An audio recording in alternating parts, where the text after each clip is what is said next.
This is Sports Shorts Radio. It's the fastest 2 hours on the radio, covering it all from the Fighting Tigers of LSU to the tracks of NASCAR on 104.5, 104.9 ESPN Baton Rouge. Now, here's Ronnie Rants, Joel Davis, and Buzzy Heidel. And good morning and welcome to Sports Shorts, broadcasting live from the L'Auberge Hotel and Casino Studios right here in downtown Baton Rouge. Joel Davis alongside my good buddy Buzzy Heidel. And out today will be available via phone, Ronnie Rants. Ronnie is producing the UL football game over in Lafayette today. Very busy guy, kind of expanding his wings a little bit. Now he's producing UL football games. I don't think he's ever done that before. I know he's done baseball games for UL, but now that UL is really financing Ronnie's new lifestyle, he is now tapping into the football game, and I understand that. That's great for him. I don't know if they know that he knows nothing about football. Negative. I mean, he's a baseball guy. But good morning, Baton Rouge. It should be a good show, even without Ronnie. We have a full cast of characters today. Jeff Palermo will be in studio at 10:30 to take over for me as I leave to go take care of some business. But Jeff Palermo will be in here at 10:30 with Buzzy Heidel. Lots going on in the world of sports. Today is a big day for LSU. LSU spring game is later today, 5 o'clock kickoff. A lot of I'm sure we won't have 90,000 people in the stands, and I'm always curious about that. You look around the country, and you look around. I mean, this is an exciting time if you're an LSU fan, right? I mean, this especially this year because there's so much change going on. There's a lot happening, especially when there's a new quarterback potentially. Well, there is a new quarterback taking over. You would think that would generate a lot of excitement, buzz, and a lot of ticket sales because people want to get their first view of who is going to look good and who would be potentially the first guy on Coach Ed Orgeron's radar. And I would think that that's going to be Miles Brennan to this point, but he's the only one with experience. Narcisse coming off the 2 knee injuries, not really playing in 2 years, 3 years. So to me, that would generate some excitement. Curious to see what the ticket sales and the turnout will be this afternoon at 5. But what do you think the over/under would be on tonight's turnout? Oh hell, I'm not even. What isn't it like 30, 40,000? Isn't it? I don't know. I know Alabama sells out. Oh and yeah, all they're that going to stuff. have a 90,000 But here's what people forget: Alabama is literally good at nothing else but gymnastics. It's like gymnastics and football. Yeah. Okay. They had an okay basketball season this year. I just like ragging on. I just like ragging on Alabama. Have you been to Tuscaloosa lately? No, I haven't actually. Not bad. It's not bad. Tuscaloosa is nice, but I like making fun of Alabama. But it's all they have, Buzz. It's literally all they have. This is my point.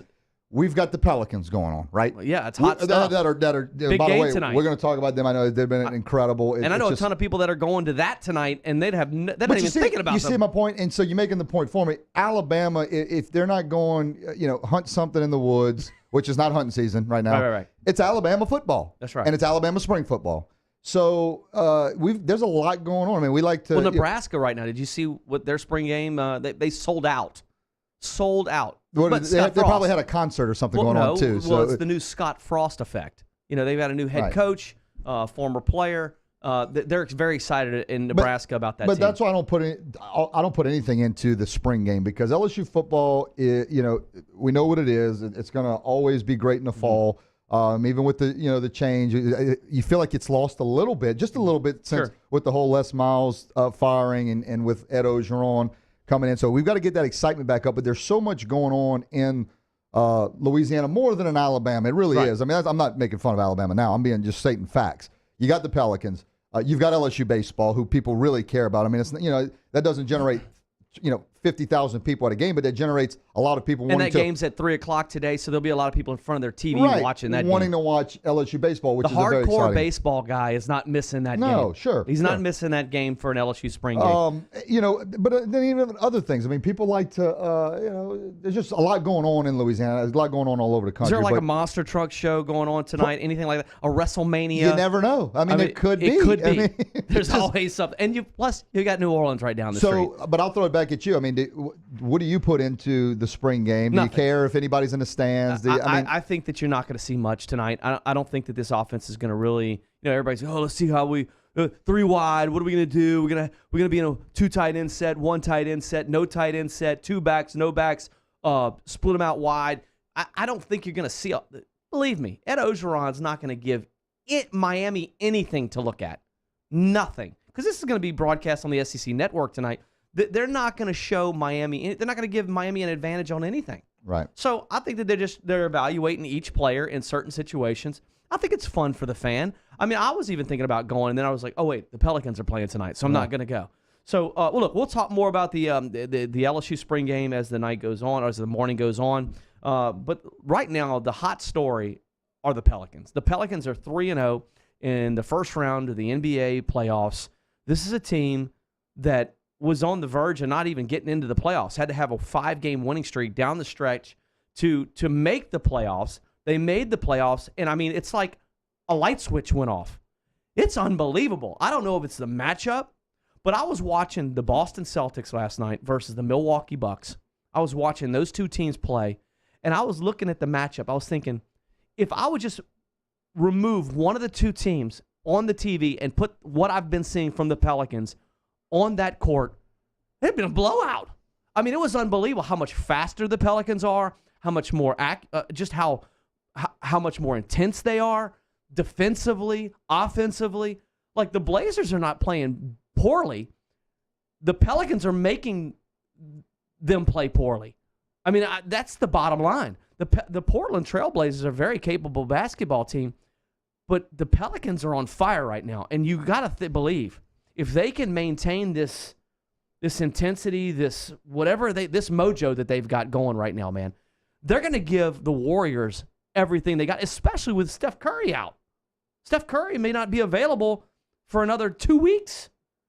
Well, it certainly is exciting, Joel. I mean, we've talked about this a lot on this show about how I don't know a whole lot about basketball. Yeah, but you know what you've seen. But it's fun to watch them be Yes. athletic and really, let's just call it dominate this Trailblazer team. And, I think that's the thing in sports is you usually, professional sports generally, you don't usually see teams just get blown out by other teams for the most part. You know what I mean? I mean, it's professionals, it's pros. You're seeing this New Orleans Pelicans team just total domination of this Trailblazers team, and it's fun to watch. And all I can say again, I don't know the specifics. I don't know a lot of X's and O's, but I know what I see, and I know athleticism, and I know when a team just physically outplays another team, and that's what the Pelicans are doing. I'll say this, as good as Drew Holiday has played, obviously as good as the Brow has been playing, I mean, to me, the catalyst to all this is Rondo. Rondo, to me, being able to play point and not having Drew Holiday in there at the point guard position and moving him to an off guard, to me, it has been the difference in everything. And obviously, with Threekola on the outside and playing very well, Threekola is playing tremendous right now. And this right now is when you need him to be playing well. But to me, it's all about Rondo. 37 assists in the first 3 games, to me, is, I mean, do the math on that. So, yeah, it's unbelievable. It's 11, 12. I mean, if those were points. 12 and a half a game. If those were points, I mean, not only that, but if he was scoring, I mean, assists to me are like scores. It's like putting the bucket in the basket. Well, yeah, You may not be putting it in, but you're feeding the guy that's putting it in. But he has been, to me, Drew has been the difference defensively, and obviously he was great in game 2 offensively. But overall, Rondo has been just phenomenal in the first 3 games. Realistically, I know you mentioned it. Are you just tongue in cheek here, or do they have a shot against Golden State in the next round? I think without like legitimately. I think they legitimately have a shot. And I'll so they legitimately have a chance to make a real run. I mean, I know they got the Rockets on that other side too. That's going to be tough to get past. The Rockets are going to be tough, but I think the Pelicans beat the Rockets the night that Boogie tore his Achilles. So they're capable of beating anybody. I mean, the way they're playing, as consistent as they are playing right now, defensively and offensively, they're just playing so consistent. And with the way Rondo is playing, Drew is playing out of his mind good right now. I can't even. Usually, what I've seen from Drew Holiday in the past is this. He's a good player. He's an above average player. But when it really, really, really matters, and there's some guys that when it really matters, they step their game up. For example, when you're down by 2 late in the fourth quarter, usually Drew Holiday would disappear in those moments. He's not disappearing in those moments anymore, and that to me is big. Now you have a Drew Holiday that is actually is a reason to believe late in the fourth quarter, down by 3 or 4, could be a factor in the game, because normally he would turn the ball over, he couldn't score. It's different now. It's just different. This team's different. I even believe with Steph Curry, if Steph Curry comes back and is healthy in the second series, in the round 2 of the playoffs. Now, obviously, the Pelicans have to win one more game. They need to win tonight. They don't need to give the Blazers any life at all. And they get into round 2 and they look at the Warriors straight in the face. I even believe that they can beat the Warriors with Steph Curry. That's how well they're playing right now. Wow, that's a strong statement, Coach. That's a strong statement. Yeah, I think that they're playing that well right now. I find it hard to believe that you would find anybody that would disagree with me, that knows anything about basketball. I think that they're just playing that well. Look, there's a lot going on in the NBA, and to right now, your Pelicans, who have been an afterthought for a very long time, are almost a lead story in the NBA right now because of how dominant they are. LSU baseball drops a big one last night. Reason to worry, Buzz? I mean, you got to win game 1. They're really a bad baseball team on the road. I think they're 2-7. 2-7 on the road too. I mean, it's it almost what's going on? Why? It's kind of that night and day of the Saints. Remember how bad the Saints you play on the road, and then when they get in the Superdome, it's just amazing how much better they are with that offense and how dynamic they are. And it's kind of similar. And I don't know, right. Baseball shouldn't be that way really, but because it's not a momentum type. It is a momentum game, but it's not. Football, it's just the crowds, you almost feel like can really make a difference. In baseball, you have the ability to slow it down and take the crowd out of it a little bit more. But yeah, I can't put my thumb on why maybe they struggle so much on the roads. I mean, look, Zach Hess, he wasn't terrible. He got the loss. He wasn't terrible, but Coach, I'm just going to tell you, it doesn't matter how good he would have threw or how well he would have threw last night. I mean, they didn't score a run. They didn't. Right. I mean, they just didn't. Two hits. Offense just didn't show up, and that happens from time to time. And you just got to tip. Why is it happening on the road? That's. I think that's the question. I mean, you're scoring double digits at home. You're getting 10 runs. You're beating the ball to death at home. Then you go on the road. I mean, was South Carolina's pitching just that good last night, or was LSU's hitting bad? I think the guy threw was a career high and everything last night for him. So I mean, I don't think he was some spectacular guy, but and that's why you got to win a lot of type of games. You got to win games. You got to win the close ones, and of course it got out of hand there late, really in the game. It was 3-0, but Joe, to answer, I mean there is no magic answer. A couple of those years, when I played at LSU. We actually were more comfortable on the road. It felt like it was almost like you got out of your environment. You were in a hotel. You knew what time you needed to be in. At what point in your career did you feel that way? Well, I remember in 2007, believe this or not, we were not a very good baseball team. We were actually better on the road than we were at home. Was your team at that time? Well, we were struggling as a team. Okay. We didn't play well. I mean, that was one of the worst records in a number of years. We were 29. I want to say 26-1 record-wise. Now that's not good. And we didn't make the tournament. We didn't make anything. But we would, for some reason, we would go on the road and we would actually play pretty well. And we just didn't play all that well at home. And again, why is that? I mean, there was no rhyme or reason. You should play better at home. Maybe it was, we felt the pressure mounting up, and the fans were wanting all this, and you just couldn't deliver. And when you got on the road, maybe the expectations weren't as high, and so you just went out there and played baseball. But I think it's a little bit of psychological effect. Maybe I think once it starts happening, to break that chain, everybody starts talking about it. You start reading the clippings, the newspaper clippings, and I think that starts getting in your head a little bit. And once that happens, things can kind of continue along that path. The good news for LSU is they've got Hilliard going today, who's just been incredible. I mean, he's 7-2, 1.75 ERA. This is a young man that the Tigers need today. Yeah, they need him desperately. And look, if they can go, it's hard regardless to go on the road, so to win 2 out of 3 is really good. You just don't want to get swept, really, ever. And so if they can find a way to win one of these next 2, not to mention sweep the next 2 and take the series, that's incredible. But if they can win a game of the next 2, that puts them right where they need to be. If they win one of the next 2, they'll be 10-8. Okay, so They're 9-7 right now. They'll go 10-8 if they win one of the next two with 12 games left. Similar record to what they had last year. We'll talk about it a little bit more too, I know, but 10-8, 12 more games left. You tell me with 12 more games, they're not going to go 500 in the league and go 6-6 and get to 16 wins, 16-4. I mean, that would be they probably will even do a little bit better. Not to mention if they go, they win 7 games, go 7-5 or 8-4. Then you start talking about winning the West and hosting a regional and make a little run in the SEC tournament. Now you possibly a top 8 national seed, possibly. But so it's really all out in front of them. That's why the season's so long in baseball. Mm-hmm. And I think you know this, Joe. It's pretty easy during a football season to kind of tell where a team is and what they're going to do. Now, they may upset a team or get beat, but baseball, the season is so long. It's so tough to just put your finger on something every time they lose a game. It's like, well, wait, we still got 15 more games left. Yeah, we've seen LSU as a team be in the same situation and then go off into the College World Series. This week, Buzz, it's NFL Draft. It's this Thursday night. A lot of people excited. I'm excited about what will the Saints do in the first round and throughout the rest of the draft. But Thursday night, the NFL Draft will partake in Dallas, Texas.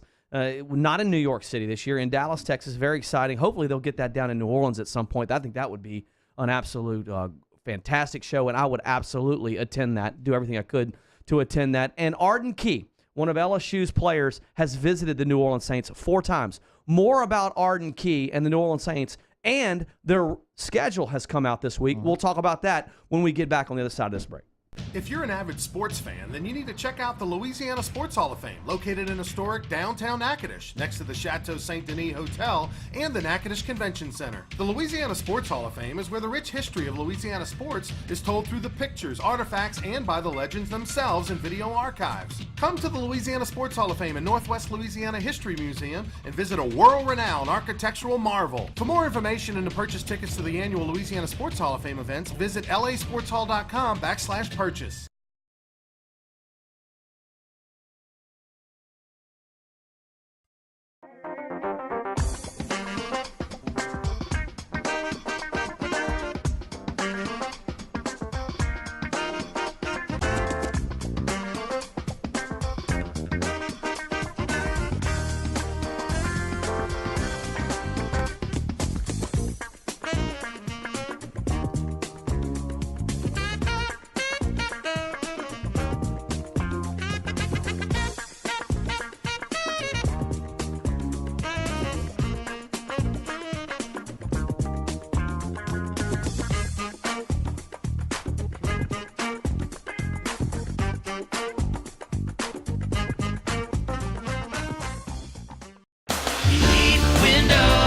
Does the new year mean new windows, hardy plank, or vinyl siding? Then you need to call Relief Windows for award-winning customer service and years of experience. Looking for quality replacement windows with lifetime warranties? Trust Relief Windows. Call us or come walk through our showroom and get a free consultation with one of our many window experts. Relief Windows is a proud partner of LSU Athletics. Come see us today or call 288-8138. 288-8138.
Attention to detail makes the world go round. At Baker Printing, our approach to the printing business is very simple.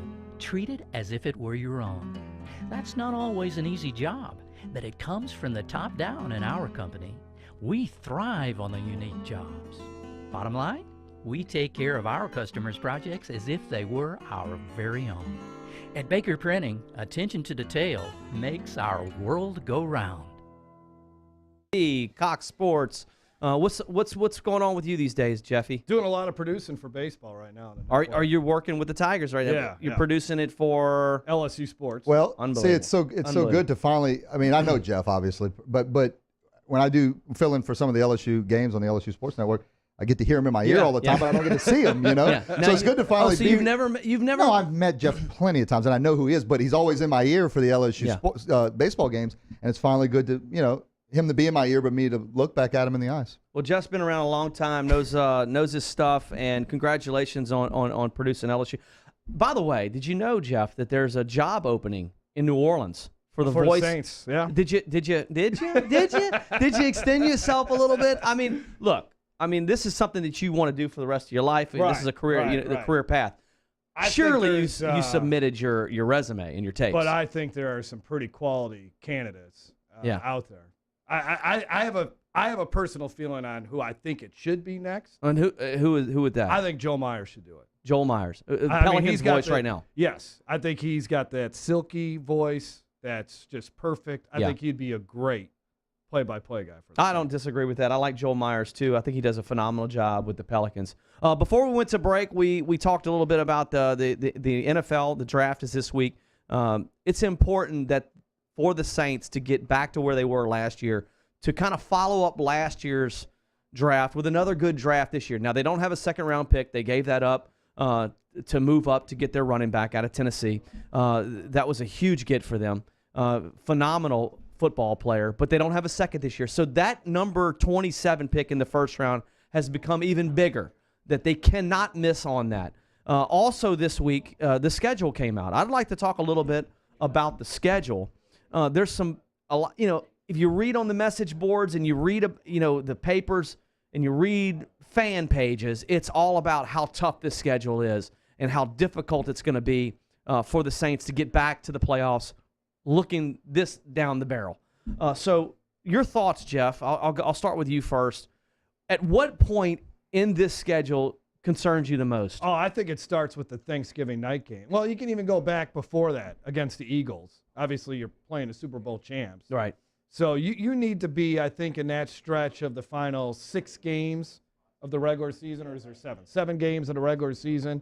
I think you need to be like 6-3, something like that. You need to be in a really good spot heading into that point, because you got Eagles, then the Falcons game Thursday night, Dallas at Tampa. You got 3 straight road games. That's my concern. Yeah, you're not just 104.5 struggling your way to WNA. then and working yourself out of a hole when you get to Right. that point. I agree with you, And Jeff. then the final 2 out of 3 against Carolina, and then you throw the Pittsburgh Steelers It's- in the middle of that. It's brutal. But last year wasn't it the other way, right? I mean, they had the very difficult schedule to begin the season, going Right. to Minnesota, playing the New England Patriots, and then having to play Carolina. They win that game against Carolina, and that vaulted them to an 8-9 game winning streak. Right. So this year, it's really key for them to get off to a really good start, and so that when they go through that treacherous point, they'll be able to handle it. It is very difficult to win the third game of a 3 straight road game series. I mean, when you're on the road three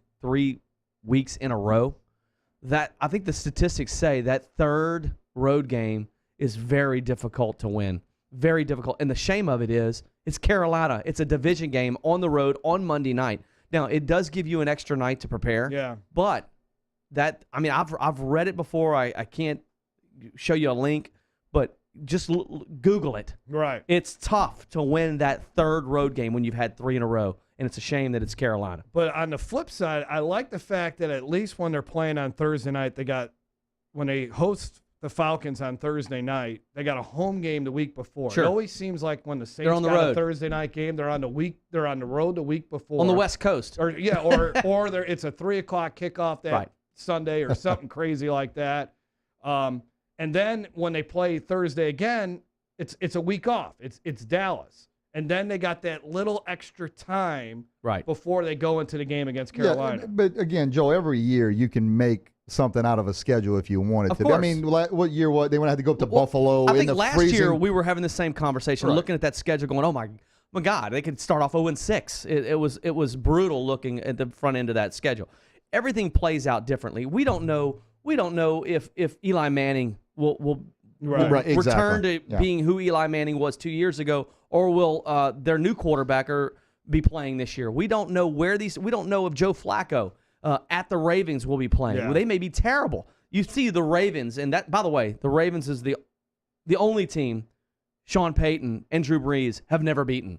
Really? Drew Brees this is the only team that Drew Brees has never defeated in his career. And again, it's at the Ravens, so it's going to be a tough one. One other benefit I always look at when the Saints schedule comes out, I immediately look at November and December and see where they're playing on the road. Yeah. And are they playing at Buffalo? At Sure. Pittsburgh. Or playing in They don't have any of that. have any. I mean, Right. Carolina, Cincinnati. the weather could be a little iffy, but it's not going to be 3 feet of snow on the Sure. ground in Cincinnati. Carolina could be a little rough. You never know. Cold, misty, rainy kind of day. But other than that, Yeah. they're not going into any difficult environments on the road, being an indoor team trying right. to win in November and December in brutal elements. Back to the draft. It's this Thursday night. Thank goodness. I know. I mean, I'm so ready for this draft. Jeff, what do you see the Saints doing with that 27th pick in the first round? I think they got to go defense, and I'd like to see them get another cornerback. I don't know if there's enough good edge rushers out there at number 27 that they can get that's going to make a huge impact. Harold Landry is there at 27, the defensive end out of Boston College, if Harold Landry, although he had a down season, he's still one of the best pass rushers in college football coming out this year.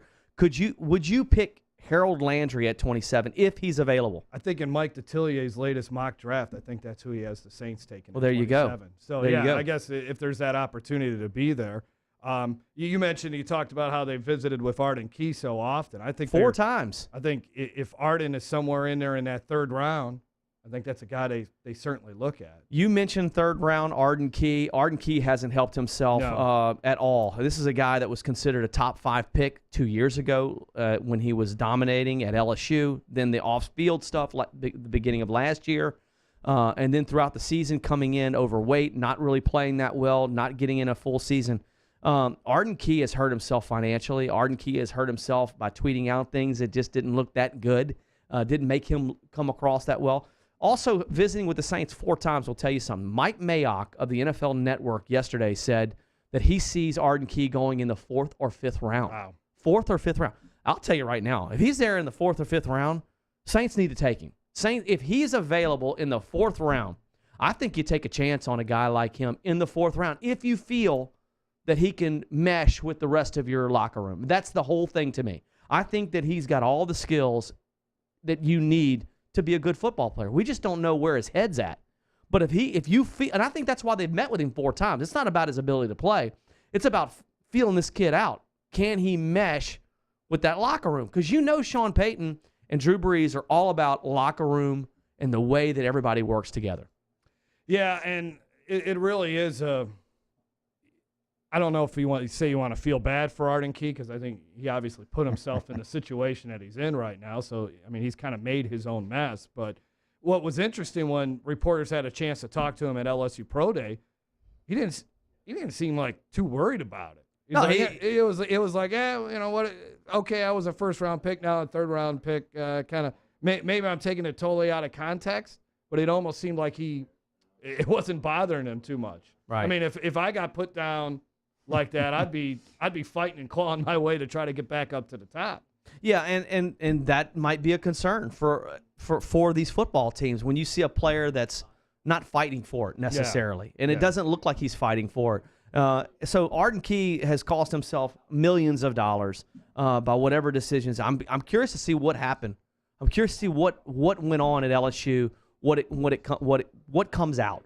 Before we go to break, Darius Geis also, to me, is the number 2 running back in this draft behind Saquon Barkley. To me, after listening to some of the rumblings, you saw the big piece on him. There was a great piece on him on the NFL Network and on ESPN about his past. Tremendous story, his background, who he is as a player. Look, if I'm a GM and I need a running back, if I'm any GM and I'm 10 and on, at the number 10 spot anywhere else in the draft, and I need a running back, and I need a dog, because that's what he is on the football field. He is a dog. He can catch the football out of the backfield. He can run between the tackles. He's a complete back to me. How do you pass on a kid like that? He is hungry. But there was an article that came out on the SEC network, and it was kind of filtered, and it was a report that he needs a mentor, that he has a lot of off the field issues. Where is this stuff coming from? Darius Geis, to me, doesn't have any of those problems. Well, the other thing that's got him in a little bit of hot water was the story that blew out, or that really blew up in end of February, March, about where he was asked about the homophobic questions and whatnot. And then there's been reports that all that was made up by Darius Geis. And now there's NFL teams that are saying, well, I mean, is this guy for, we don't need a anything else to we don't need a clown or whatever. That might be too harsh of a word, right? But we don't need someone like this who is just spreading false rumors about it. So there's another guy that's kind of hurt himself, I think, based on what he has said. But I agree with you. I think Darius Geis can be a much more impactful rookie than Leonard Fournette was. I agree. I mean, I think he can be a better running back in the end than Leonard Fournette. I liked what Darius Geis did a lot more than – I know Leonard Fournette did a lot of great things. But it's amazing. This is what he was saying. This is why we get Palermo on the show. You hear me? Yeah, he agrees with you. I think he's – I just think he's a guy that – to me, Fournette's kind of a one-trick pony, right? I mean, if he's got a big hole, he's got one move he makes. He makes that one little cut, and then he's gone. And if you don't catch him, you can't tackle him. Imagine if he would have been with Denver. But Geis can do so much more with the football and has so many more elusive moves. Imagine, you just mentioned Fournette. He reminds me of the perfect guy for zone blocking back in when Denver was good, with John Elway, with what Terrell Davis would do. Right. That zone blocking, one cut and gone. Yeah. That's exactly what Leonard Fournette is. Darius Geis, he's going to be more of a guy, well, there's nothing there, I'm going to make something happen. And he's also very good out of the backfield. Hey, you don't get to agree with us, okay? You didn't want to jump on the bandwagon then. Fournette, you don't get to do Fournette it now. had a pretty good season, though, anyway. He averaged 3.3 yards? Yeah, but look who's playing quarterback for him. Imagine if he's playing with a better quarterback that can stretch a defense. We'll see. Jeff I Palermo. like Leonard Fournette as well. Let's get that off the I like record. him, but I like Geis more. I like Geis as well. We'll see. It'll all go down this Thursday night. Make sure you tune in to the NFL Draft. It should be a lot of fun. For Buzzy Heidel and Jeff Palermo, I'm Joel Davis. I'm out. Palermo's going to take over. He's going to take over the hot seat, and there'll be more Sports Shorts after this.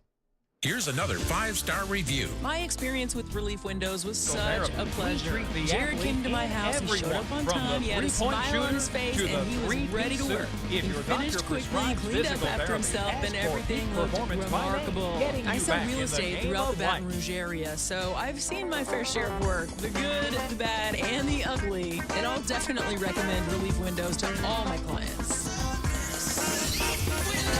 Relief Windows is a proud partner of LSU Athletics.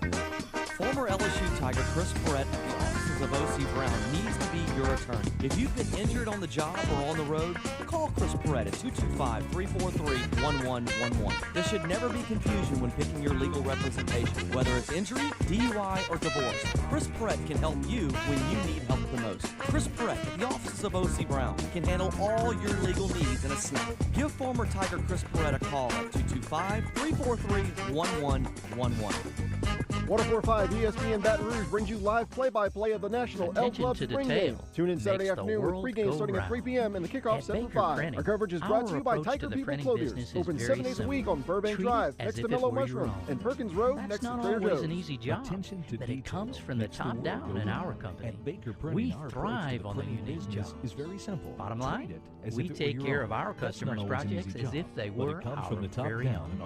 At Baker Printing, attention to detail makes our world we go take care of round. our customers' projects as if they were our Introducing the Mercedes-Benz family of vans, including the full-size Sprinter and the mid-size Metris. If these are your wingtips, if this Is it is your time for gourmet new reading latte, glasses? Go to then these Readers.com. are your vans. Readers.com has more than Vans for 700 professionals. styles to choose from, in colors Strictly ranging from professionals. 1.0 Best to commercial van 7.0. residual value according to Readers.com also ALG has and readers starting hard at to just find in stores, like $25,995. bifocals, sun readers, and Mercedes-Benz computer readers. vans. Choose from hundreds of functions. Relief Windows. Coupon code CHOOSE. When my wife and I started Relief Windows, what we were trying to do, what our goal was, to give a quality job to a homeowner. Everybody's scared of contractors. We wanted to change the mold of what that is. Not showing up on time, not answering the phone, somebody running with your money. The reason why you should pick Relief Windows to do your renovation of your home, windows, doors, hardy plank, or siding, is because of the experience, quality service of our company. Service is everything we have. It's the foundation of our company. We're going to show up on time. We're going to do the job right. Over 60% of our customers is customer referral. We're a local company here in Baton Rouge, built in Baton Rouge, staying in.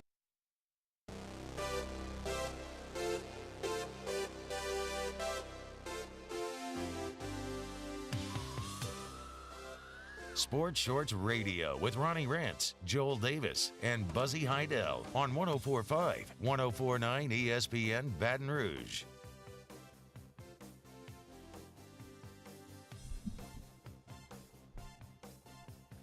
All right, back here on Sports Shorts.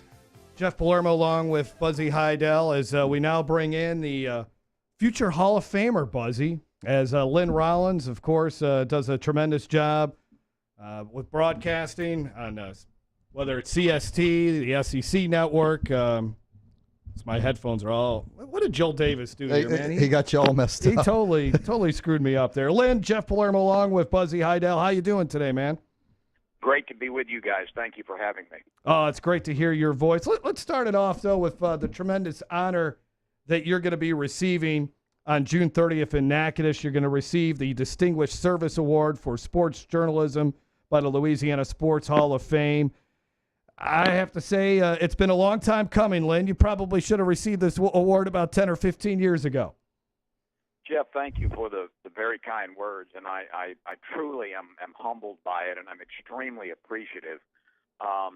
Actually, I certainly am very pleased. This is the first time that I've had my name on the ballot. I quite honestly have not encouraged folks to put my name on the ballot because I think there are so many other deserving people who are my age or older, some of whom have left the state and aren't in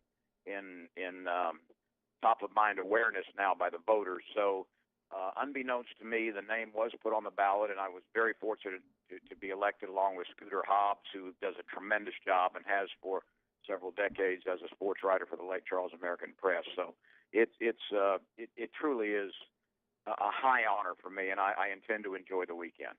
And, of course, for those that are interested in going to the Hall of Fame induction ceremonies this year, you can go to lasportshall.com to purchase tickets to the many events in Alexandria and Natchitoches, June 28th to July 1st. Again, that web address is lasportshall.com. Lynn, you were on the call last night for LSU softball as they defeated Texas A&M 2-0 on the SEC Network Plus. LSU right now in the middle of the pack in the SEC standing softball-wise at 8-7. What is this team missing this year compared to the last couple of years when they ended up in the Women's College World Series? Well, certainly, Jeff, the pitching is substantial enough to carry this team into postseason. What I'm worried about, quite honestly, is the offense in the middle of the order is not as good as it's been in the last 3 or 4 years. And so this team is in the bottom part of the SEC in team batting average, but wins, when they come, will come just like they did last night. Tremendous pitching. Carly Hoover threw her 20th shutout of her career. She really got out of a jam in the 6th inning with runners at 2nd and 3rd and nobody out in a 2-0 LSU lead, and she was able to keep Texas A&M at bay.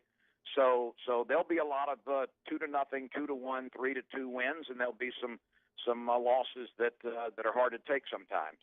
So this team certainly is built on Wall Jasper, Allie Wall Jasper, and Carly Hoover in the circle.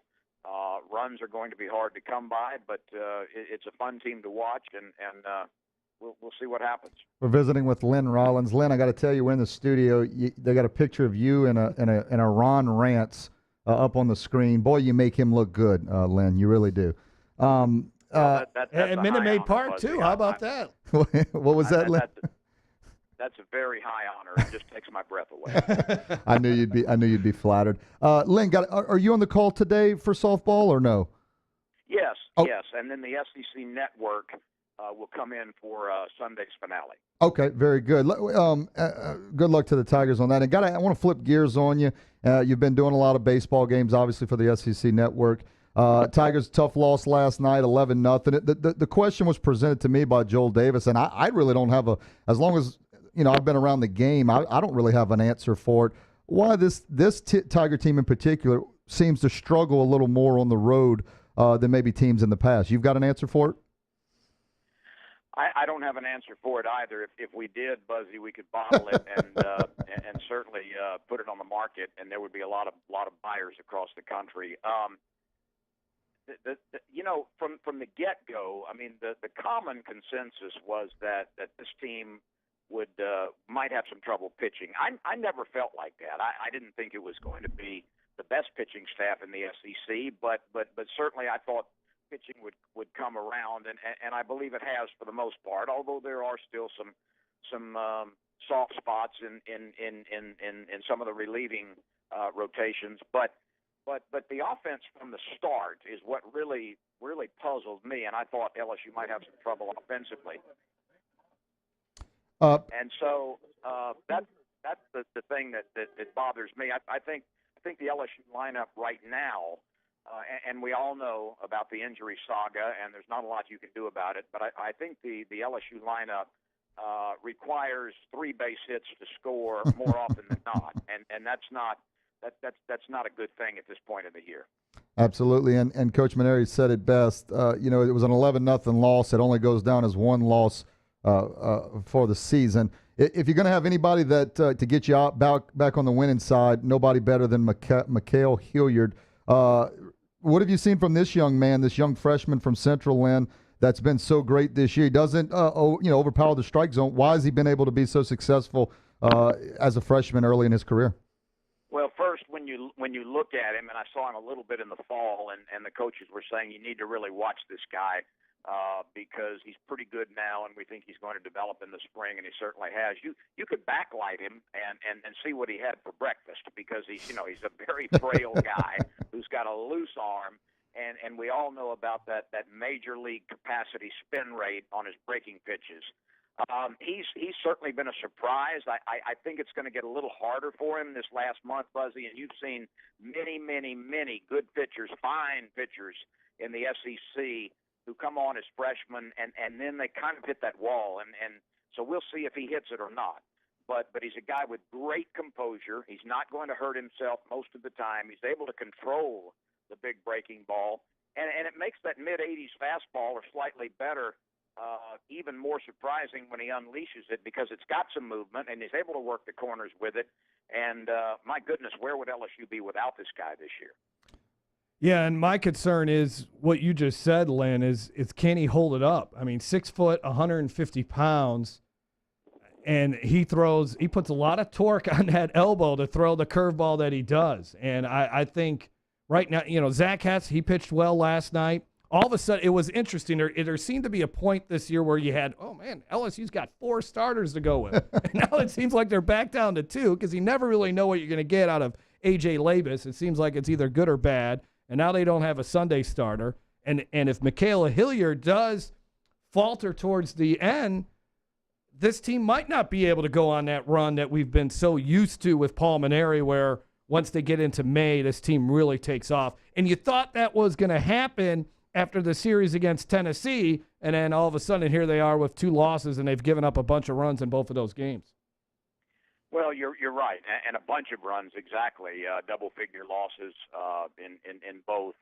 I don't think it's going to be so much of a physical problem with Mikael Hilliard, if indeed he has a problem this last month of the season. I think it's going to be that teams are getting a little more patient. There's not the surprise factor that there was. Believe me, and you guys know, with all these games on television now, either through the internet or the SEC Network or ESPN or what have you, these assistant coaches are just ripe with tape on opposing players, and there are no surprises anymore. Scouting reports have gotten much more sophisticated than even when Buzzy won a national championship in 2009. So I think that's more to it than the actual maybe physical fatigue, although that is certainly a factor. I mean, he's going to be pitching more innings here from now on than he's ever pitched in his life in a season. So that's an adjustment process, obviously. You're so right, Lynn. You know, during my years, which wasn't that long ago, I remember Coach Maneri. I remember this vividly. Him talking about they never used to do scouting reports. Even our first couple of years, he's like, why is the scouting reports? And now he's a believer. You know, he wants a scouting report on every guy, and so that's just the the maturation of the game, I'm sure. But Lynn, I want to put you on the spot. Last question before we let you go. They're 9-7 in the league right now. Ronnie said they'd go 14-16 in the league. What say you? Does Ronnie's prediction hold up? I mean, they've got 13 more games left, 14 more games left, counting this one. Well, I don't think LSU right now, the way it's playing, is going to win the regular season championship and may not come close to it. Florida clearly at this point has the best team in the league, and Georgia has been a heck of a surprise. And you've got those well-rounded teams in Arkansas and Ole Miss in particular in the West. But I do think LSU hangs around in the top half of the league. I'm not so sure about hosting a regional at this point. All that talk is premature. I do think this, though. I think if LSU does not host a regional, that it's going to be a very dangerous 2 seed somewhere. But we'll see how that plays out. As far as the overall record, if you don't win it really doesn't matter. And just so you do make the field of 64, which I think LSU will. So I think LSU hangs around the 500 mark, yep. Possibly a little bit better, but does not challenge for a regular season championship. We do know the success that the Tigers have had on a consistent basis in the SEC tournament. They've been the best. They've been by far the best SEC tournament team over the last decade under Paul Maneri than any other team. Nobody comes close. So we'll see if that magic holds, but I don't think it's really going to matter in terms of where this LSU team is destined in postseason. Thanks a lot, Lynn. We appreciate your time. It's always fun hearing from you, and good luck on your call tonight as LSU softball in action again against Texas A&M. Thank you, Jeff. Thank you, Buzzy. Have a good show. Okay, Lynn. All right, that is Lynn Rollins. We're late for a break here on Sports Shorts. We'll be back. More coming up here on ESPN 104.5 and 104.9 Baton Rouge. Performance Physical Therapy, we treat the athlete in everyone, from the Grand Slam hitter to grandparents. If your doctor prescribes physical therapy, ask for Peak Performance by name, getting you back in the game of life.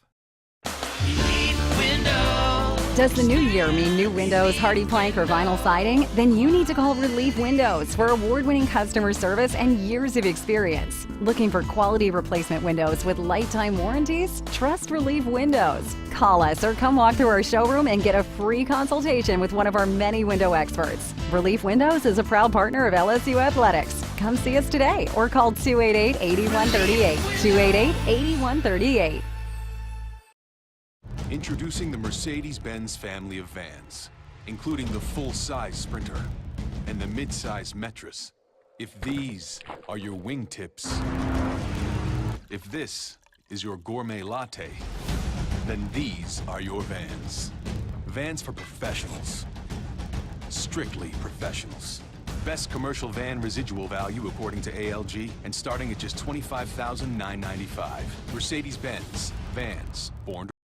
Attention to detail makes the world go round. At Baker Printing, our approach to the printing business is very simple. Treat it as if it were your own. That's not always an easy job, but it comes from the top down in our company. We thrive on the unique jobs. Bottom line, we take care of our customers' projects as if they were our very own. At Baker Printing, attention to detail makes our world go round. At Peak Performance Physical Therapy, we treat the athlete in everyone, from the blue chip athlete to blue collar worker. If your doctor prescribes physical therapy, ask for Peak Performance by name, getting you back in the game of life.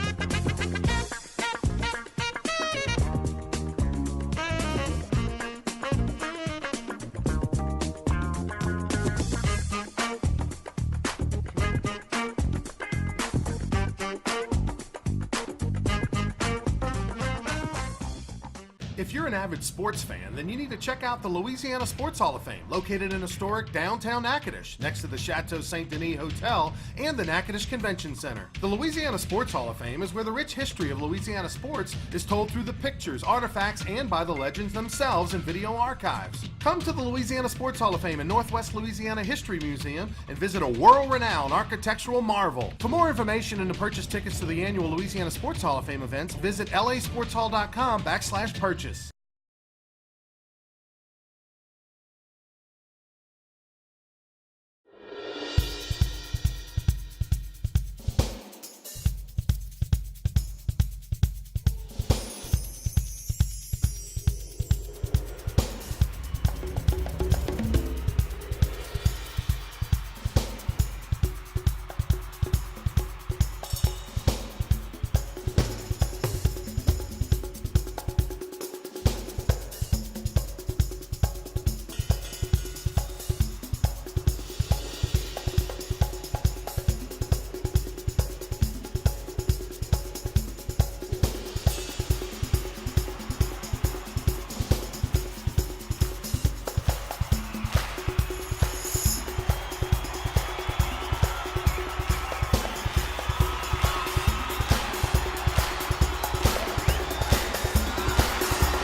Linden Boulevard, represent. Sports Shorts Radio with Ronnie Rentz, Joel Davis, and Buzzy Heidel on 104.5, 104.9 ESPN Baton Rouge. Filling in for Ronnie Rantz, I'm Jeff Palermo along with Buzzy Heidel here on Sports Shorts Radio. Glad you can join us. Tough loss last night for the LSU Tigers as they got thumped by South Carolina 11-0. Zach Cass pitched well. No offense in this game, just 2 hits for the Tigers, and it wasn't like those were hits off the wall or anything or smashed into the gap. It was really a meek outing for the offense in that game. The bullpen gives up a bunch of runs again, but last night they didn't go to their primary arms out of the bullpen, and that was a strategy well served, I thought, by Paul Mainieri, because one, you were down at the time when you pulled Zach out of, I think, after 6 innings, and you don't know what's going to happen on Sunday now. You know, the whole, for going through this entire season, Buzzy, you knew what you were getting, at least who you were starting the 3 games, right? You knew it was going to be Zach Hess, Caleb Gilbert, Mikael Hilliard. Now you take Gilbert out of there, and Sunday's kind of up for grabs.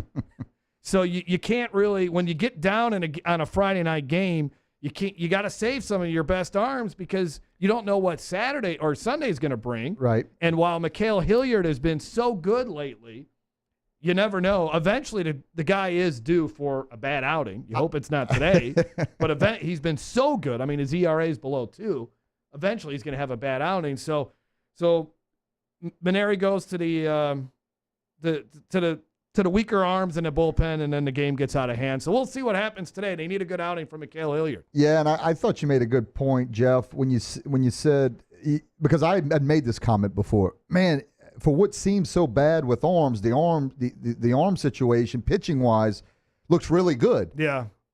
But but if you dig deeper, it's not as maybe as deep and as strong as even a Paul Mainieri would want, because what I thought from Labus, who had showed really good outings early, hasn't been as dominant as good as maybe I had thought. Hess is your number one starter and your dominant guy, but he's not been just absolutely unhittable this year. Right. I mean, we saw that he pitched well enough last night, but we've seen it on some outings where he's not been dominant like we've seen.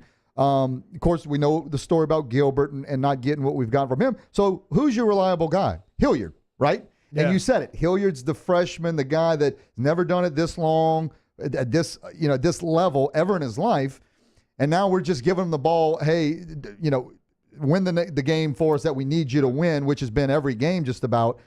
But yeah, I mean, are we naive enough to hopefully to think that He's just going to keep going out here and giving outing after outing without ever having a struggle or ever running into the tired arm that we talk about all the time from pitchers who've not done it this long. So I couldn't agree with you more. You know, it's a good move, and it's coaching 101 on that Friday night when you're facing one of their better guys. And you get down, and it starts getting later. You bring in a Sanders, a guy who's got the ability, a guy like a Moffitt, Vittmeyer. They have the ability, but they've not been guys for you. But they've been, but they can eat up some innings, possibly get you back in the game. And if they do, then you go to your Becks and your Nick Bushes and stuff like that. So we'll talk more about the baseball. You know, certainly as the LSU Tigers, certainly as the radio show goes on. But LSU needs a good bounce back, and they've got a good guy going in Hilliard, but you just hope it's not he's been throwing so well, and at some point he gets an off night. You hope it's not today because they need a big victory. They're 2-8 on the road, and you made a great point, Jeff. They're actually 2-9 on the away from the box, as if you count the Wally Pontiff Jr. game down at Zephyr Field or the Shrine on Airline. So they've got to bounce back here, and look, they're second in the league. In the West, I should say, at 9-7. So they're right where they need to be. We don't need to overreact too much, but this LSU team definitely has some issues they need to address. Yeah, and it seemed like they were ready after sweeping Tennessee. They were ready to take off, and then they blow it in against Tulane on Wednesday night, and then they get absolutely hammered yesterday. But they can turn it around. They got this is a South Carolina team. It's not strong. They faced a pitcher that was particularly on last night. Let's see if LSU's offense can bounce back today. Speaking of on, the Pelicans are red hot. We're going to talk to Henry Hayes when we come back after the top of the hour break here. We'll break down the series between the Pelicans and the Portland Trail Blazers and look ahead to today's Game 4 for those NBA fans here in South Louisiana. Today is your day. So we'll have that and much more as we continue with Sports Shorts Radio here on ESPN 104.5 and 104.9 Baton Rouge.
Does the new year mean new windows, hardy plank, or vinyl siding? Then you need to call Relief Windows for award-winning customer service and years of experience. Looking for quality replacement windows with lifetime warranties? Trust Relief Windows. Call us or come walk through our showroom and get a free consultation with one of our many window experts. Relief Windows is a proud partner of LSU Athletics. Come see us today or call 288-8138. 288-8138.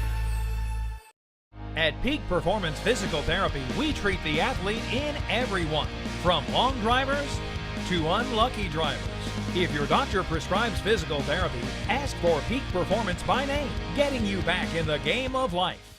If you're an avid sports fan, then you need to check out the Louisiana Sports Hall of Fame, located in historic downtown Natchitoches, next to the Chateau Saint Denis Hotel and the Natchitoches Convention Center. The Louisiana Sports Hall of Fame is where the rich history of Louisiana sports is told through the pictures, artifacts, and by the legends themselves in video archives. Come to the Louisiana Sports Hall of Fame and Northwest Louisiana History Museum and visit a world-renowned architectural marvel. For more information and to purchase tickets to the annual Louisiana Sports Hall of Fame events, visit lasportshall.com/purchase.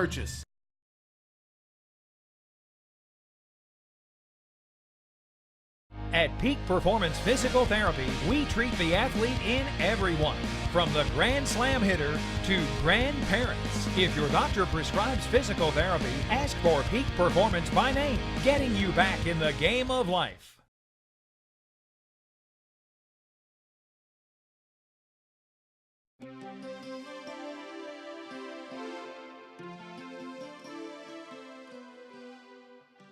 Sports Shorts Radio with Ronnie Rentz, Joel Davis, and Buzzy Heidel on 104.5, 104.9 ESPN Baton Rouge. Jeff Palermo trying to fill in for both Ronnie Rantz and Joel Davis. Wow, that's a tough job. That's tough.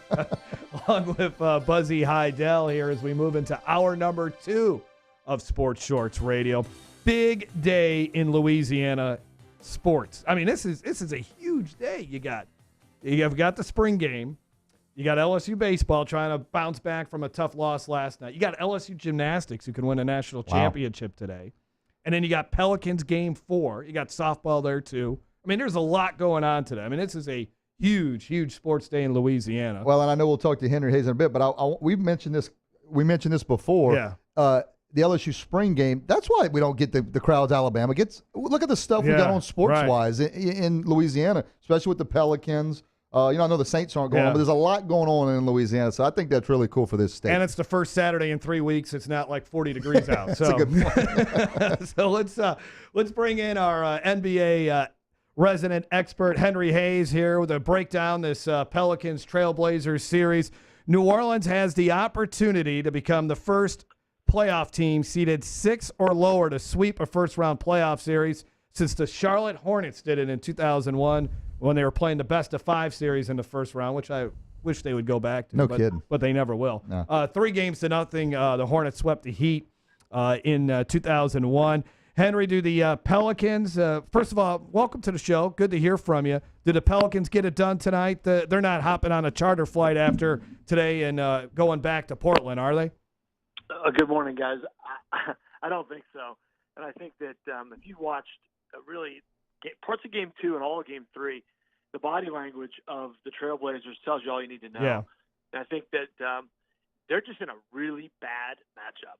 And Rondo and Drew Holiday have done the work they've done on McCollum and Lillard has been amazing. And I don't think anybody saw that coming.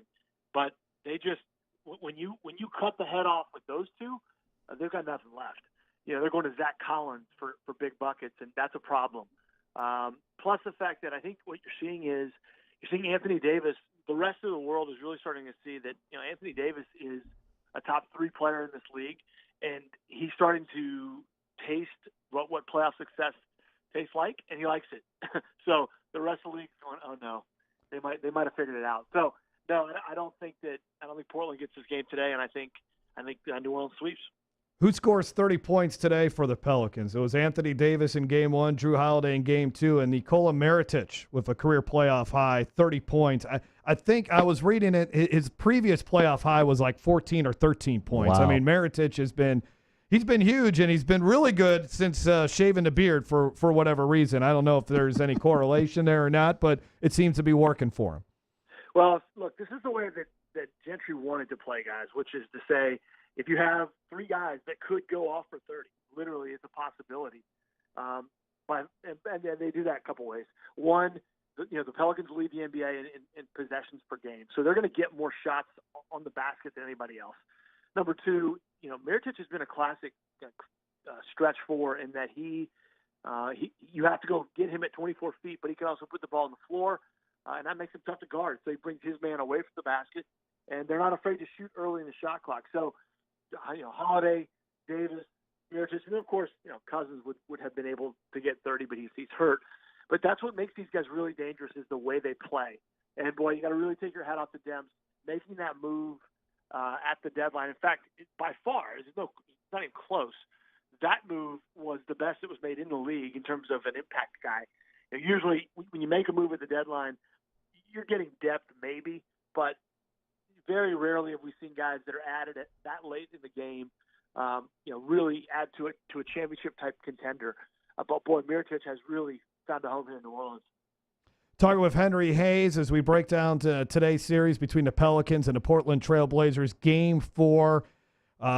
The Smoothie King Center was lit on Thursday night. I can't imagine what it will be today on Saturday. It's going to be, I would imagine people, what is it, 11 o'clock right now, Buzzy? People are heading down there right now, getting a little pregame going on. That place is going to be jumping at 4 o'clock today. Henry, do you know, are they doing anything? I know they did the red uniforms and gave every fan, the matching T-shirt to go along. Are they Is there a special one for tonight's game? Certainly. Got to be, huh? I don't know what they have planned, but that looked a little different, didn't it? It was cool. Yeah. It didn't look like a Pelicans game, and look, give the fans credit.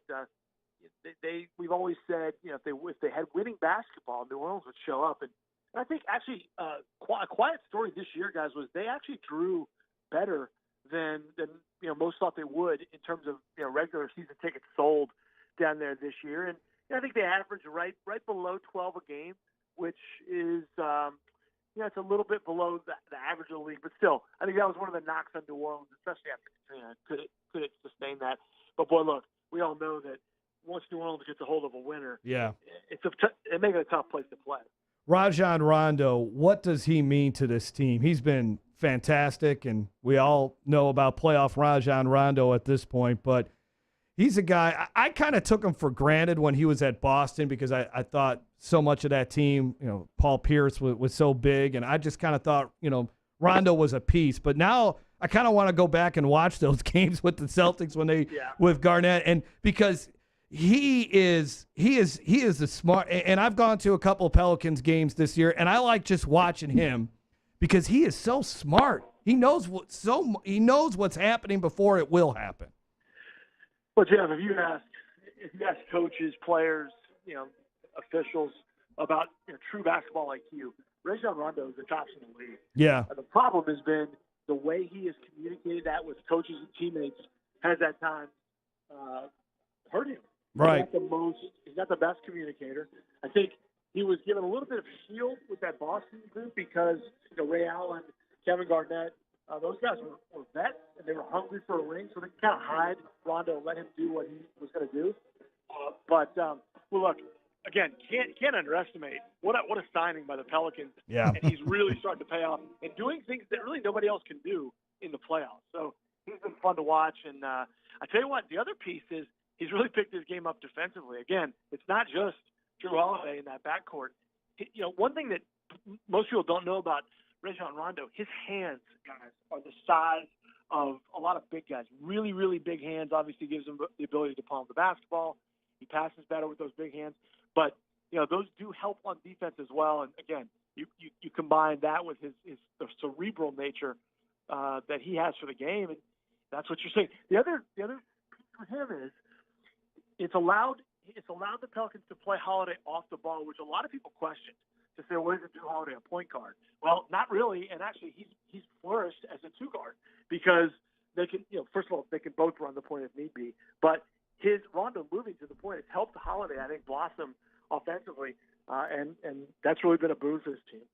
We're visiting with our resident NBA expert, Henry Hayes. Henry, thanks for joining us. Got to put your glasses on, see into the future here. I've asked Joel Davis. He seems to think this team has a very, very good chance up against Golden State. If I'm quoting him correctly too, Henry, he said even with Curry, this Pelicans team has a chance, of moving past not just this first round, but the second round. What do you think the New Orleans Pelicans' chances are of moving, deep into this playoff?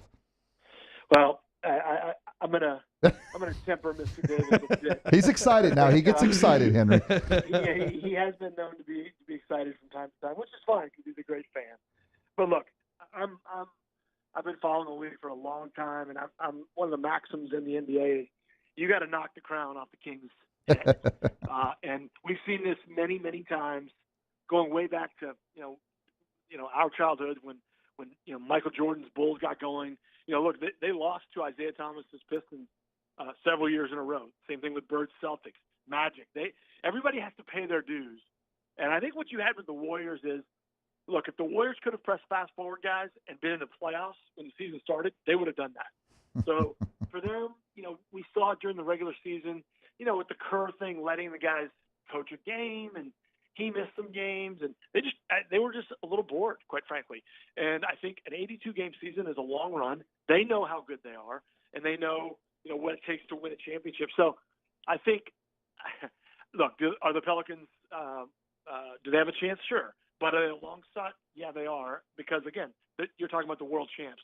And so I think that's going to be a big challenge. However, I will say this. No one in the league has seen this team play like they're playing currently. So it's almost like you really have a different team with Holiday and Rondo playing at the defensive efficiency they are. Mirotic was added mid-season. So that is a wrinkle that you're not seeing the same Pelicans team that a lot of teams saw during the regular season. So, look, it's why they play the games. And, with Curry's injury, you never know. I mean, he's not 100%. He will not be 100% at any point in this playoffs. So it's going to be good TV, that's for sure.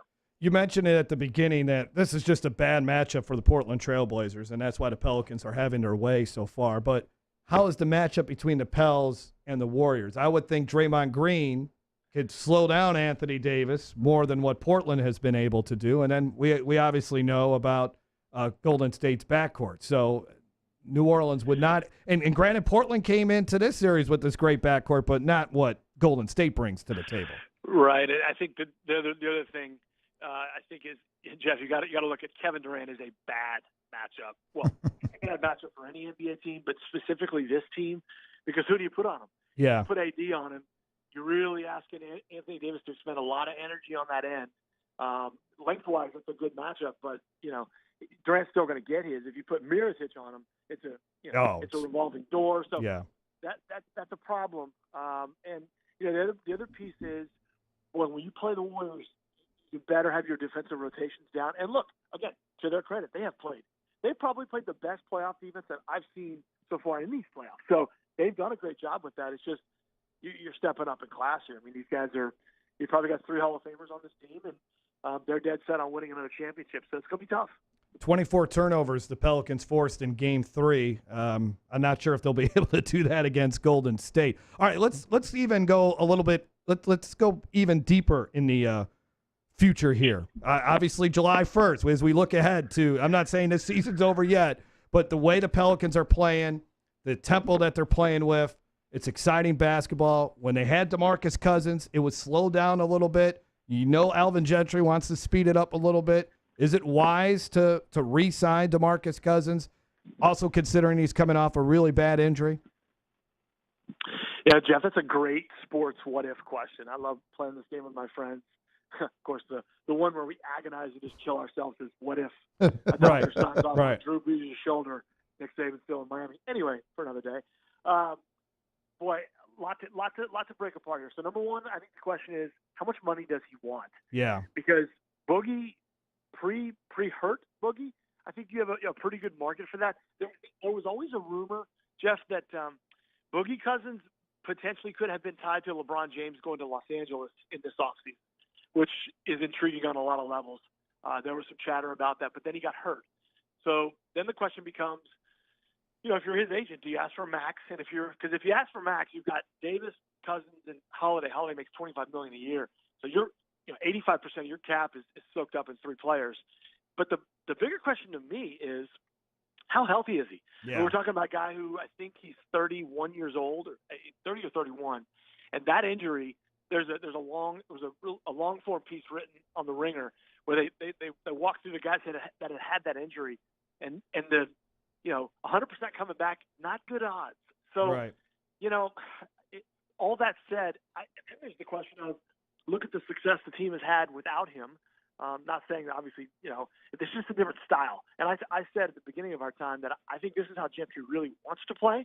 In fact, I think he'd probably get another shooter if he could, to really spread you out and centering everything around Davis. So that my gut says, it's funny, a lot depends on how deep they go with this run. I really do believe that. In other words, let's say they can, even if they push Golden State to 7, let's say, and they lose, if you're Dempson and Gentry, you probably say, you know what, I think we have a winning hand without him. All these guys are on the younger side of their careers. Let's bring the band back together, add a piece or two, and let's go play again. So my gut says they don't re-sign him, but a lot can change between now and then. Yeah, I hope they don't. I hope they go get a small forward, get more athletic, and see if that's how they can advance farther in the playoffs if they end up getting knocked out in the next round. Hey, Henry, it was fun catching up with you. It should be a lot of fun today at 4 o'clock inside the Smoothie King Center. Looking forward to it, and keep up the good work, man. We appreciate it. Bring those brooms today, boys. Thank you, Henry. That is Henry Hayes, our resident NBA insider. Coming up later on in the show, Joe Sherman will join us, Delgado Community College AD and head baseball coach. We'll chat with him, but more Sports Shorts Radio coming up after this break here on ESPN 104.5 and ESPN 104.9 in Baton Rouge.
At Peak Performance Physical Therapy, we treat the athlete in everyone, from the Grand Slam hitter to grandparents. If your doctor prescribes physical therapy, ask for Peak Performance by name, getting you back in the game of life. Does the new year mean new windows, hardy plank, or vinyl siding? Then you need to call Relief Windows for award-winning customer service and years of experience. Looking for quality replacement windows with lifetime warranties? Trust Relief Windows. Call us or come walk through our showroom and get a free consultation with one of our many window experts. Relief Windows is a proud partner of LSU Athletics. Come see us today or call 288-8138. 288-8138. Introducing the Mercedes-Benz family of vans, including the full-size Sprinter and the mid-size Metris. If these are your wingtips, if this is your gourmet latte, then these are your vans. Vans for professionals. Strictly professionals. Best commercial van residual value according to ALG, and starting at just $25,995. Mercedes-Benz. Vans. Born to... Attention to detail makes the world go round. At Baker Printing, our approach to the printing business is very simple. Treat it as if it were your own. That's not always an easy job, but it comes from the top down in our company. We thrive on the unique jobs. Bottom line, we take care of our customers' projects as if they were our very own. At Baker Printing, attention to detail makes our world go round. At Peak Performance Physical Therapy, we treat the athlete in everyone, from the blue chip athlete to blue collar worker. If your doctor prescribes physical therapy, ask for Peak Performance. What's up? Fresh is our turn, baby. Get up, skate them boots with the bitch out. Them Gucci's. Ain't got no job. Sports Shorts Radio with Ronnie Rance, Joel Davis, and Buzzy Heidel on 104.5, 104.9 ESPN Baton Rouge. Jeff Palermo filling in for Joel Davis and Ronnie Rance here on Sports Shorts Radio, along with Buzzy Heidel. Coming up at 5 o'clock today at Tiger Stadium, it's the LSU spring game. As LSU football, this is the final time to, or really the only time, and then the final time to see the Tigers until they lace them up and play Miami in the season opener in Dallas. Buzzy, I know you're going to be focused. You're going to have everything going on today, right? You're going to have baseball. Yeah, absolutely. You're not a basketball guy, but you're going to be keeping an eye on that. And then football is at 5 o'clock. But what's your intrigue level with this spring game? It's high. Yeah. I think because, look, when Les Miles was here, and I don't want to talk too much about that, but when he was here, I mean, you pretty much knew what you were going to get. Yeah, I mean, even right. with the changes, right? I mean, what we thought were the changes, it was going to be the same thing, and it was very successful. I mean, let's call it like it is. But with Ogeron now here, and now with Ensminger leading the offense, again, we're hearing all these things, but we want to see it. Yeah. And so that's the main thing. We want to see a Miles Brennan who's who's put on, an extra 15, 20 pounds or whatever the hell he's put on, and he still needs to, we want to see what he's done because we got a little bit of glimpse of him last year of the arm strength, and we know all the accolades he's received. So we want to see what he can do, and we're wanting an LSU quarterback so bad to just be great and just be what we've seen from other programs, and we just want our offense to look like a lot of offenses look, the Clemsons of the world and all this different things. So the interest level's high.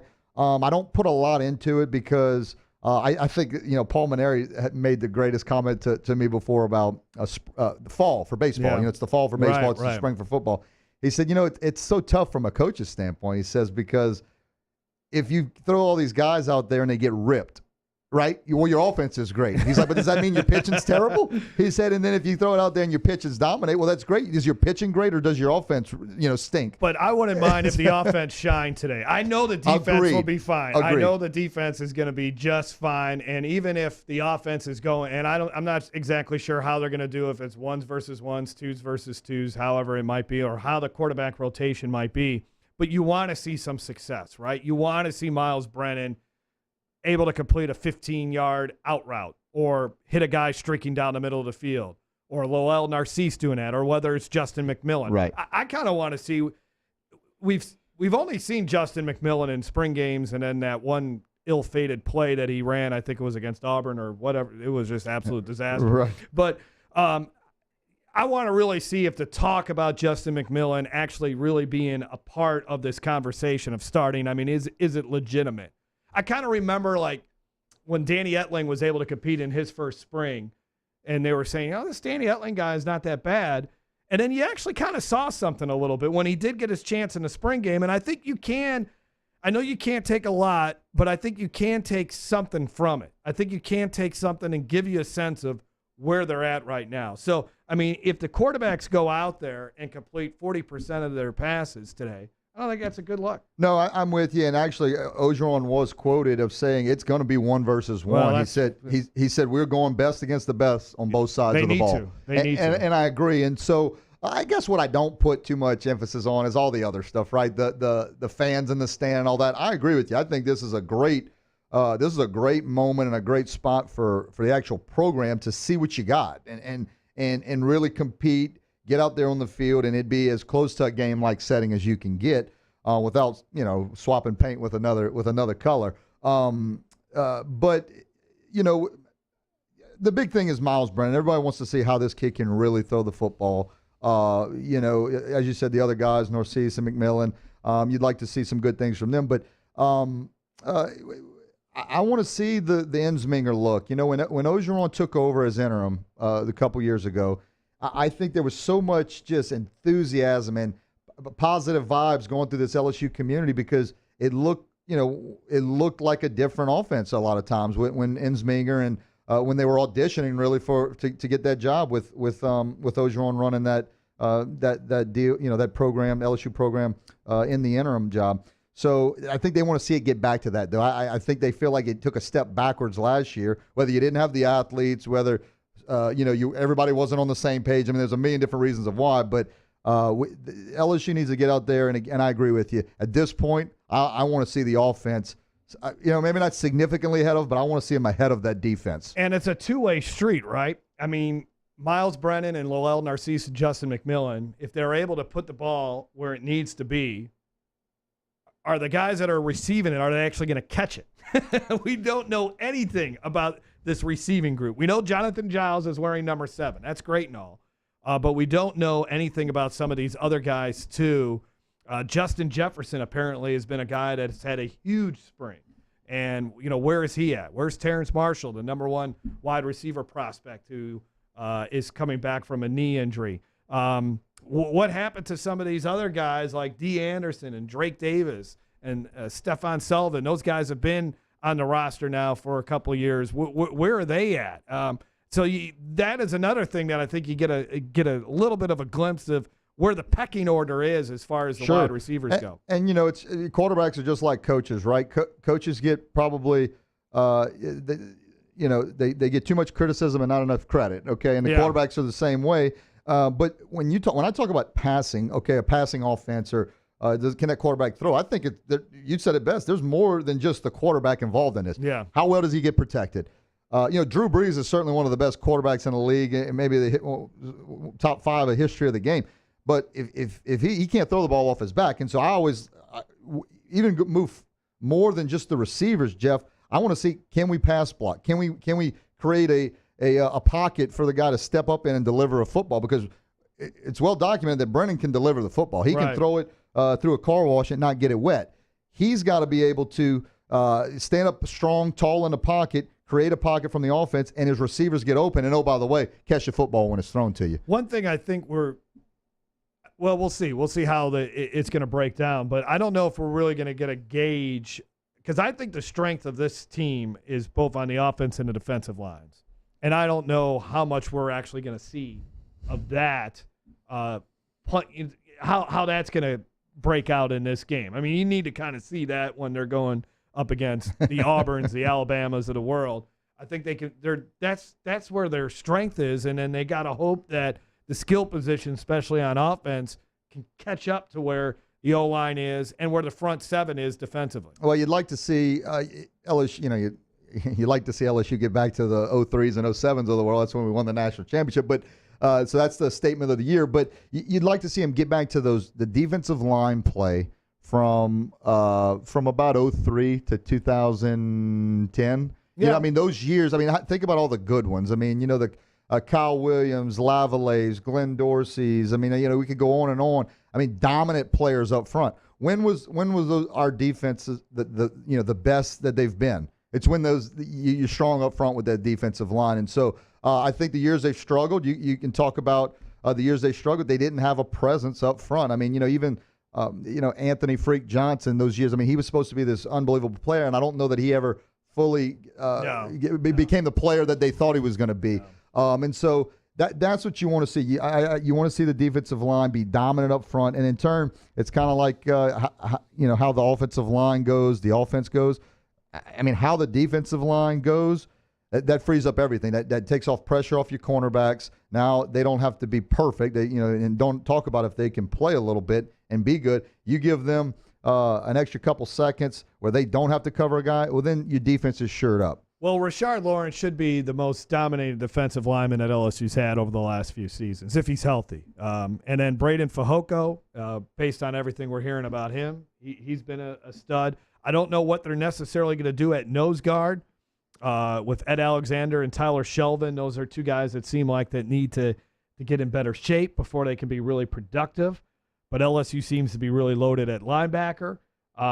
Greedy Williams, he get an interception today? I think he gets a pick. He's got to, huh? I mean, it seems like he only had one every game last year. Right. I think it would only be appropriate if he gets an interception here today. But who's going to be the other guy at the other cornerback? That's another thing that will be sorted out.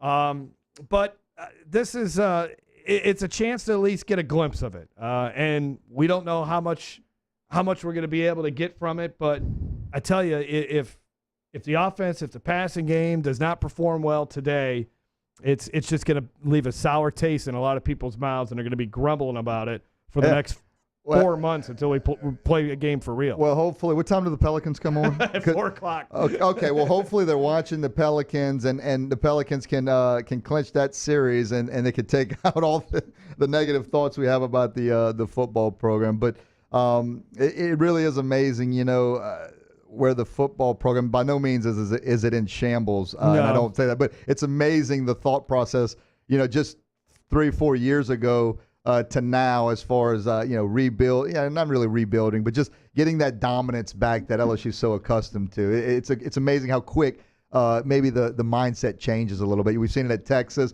Hell, the Florida Gators, how good they were, and then they've been searching through coaches. It's crazy, the dynamics of that. Well, speaking of dominant, one of the more dominant junior college programs in baseball is led by Joe Sherman, who is the head coach of Delgado and the athletic director for Delgado Community College. He will join us coming up after the break. Is there another Cole Freeman or Brant Broussard that he'll be sending to LSU? We'll talk to Joe about that and their big series coming up with BRCC. So stay tuned for all that. This is Sports Shorts Radio on ESPN 104.5 and 104.9 Baton Rouge. At Peak Performance Physical Therapy, we treat the athlete in everyone, from the three-point shooter to the three-piece suit. If your doctor prescribes physical therapy, ask for Peak Performance by name, getting you back in the game of life.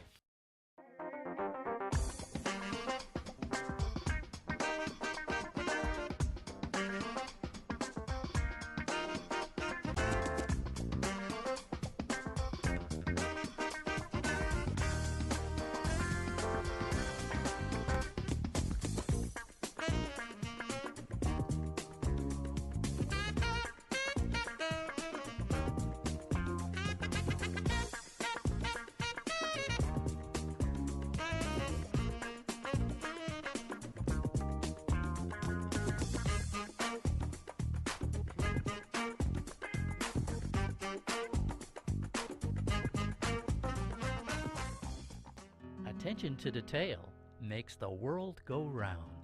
At Baker Printing, our approach to the printing business is very simple. Treat it as if it were your own. That's not always an easy job, but it comes from the top down in our company. We thrive on the unique jobs. Bottom line, we take care of our customers' projects as if they were our very own. At Baker Printing, attention to detail makes our world go round. Introducing the Mercedes-Benz family of vans, including the full-size Sprinter and the mid-size Metris. If these are your wingtips, if this is your gourmet latte, then these are your vans. Vans for professionals. Strictly professionals. Best commercial van residual value according to ALG, and starting at just $25,995. Mercedes-Benz vans. Born. Relief Window. Experience Relief Window. When my wife and I started Relief Windows, what we were trying to do, what our goal was to give a quality job to a homeowner. Everybody's scared of contractors. We wanted to change the mold of what that is. Not showing up on time, not answering the phone, somebody running with your money. The reason why you should pick Relief Windows to do your renovation of your home, windows, doors, HardiePlank, or siding, is because of the experience, quality service of our company. Service is everything we have. It's the foundation of our company. We're going to show up on time. We're going to do the job right. Over 60% of our customers is customer referral. We're a local company here in Baton Rouge, built in Baton Rouge, staying in Baton Rouge. Okay. The job's not done until you're happy and we're happy. It's built the old-fashioned way, with a handshake. Here at Relief Windows is honored to be official window, door, and siding company of LSU Athletics, from one winning team to another.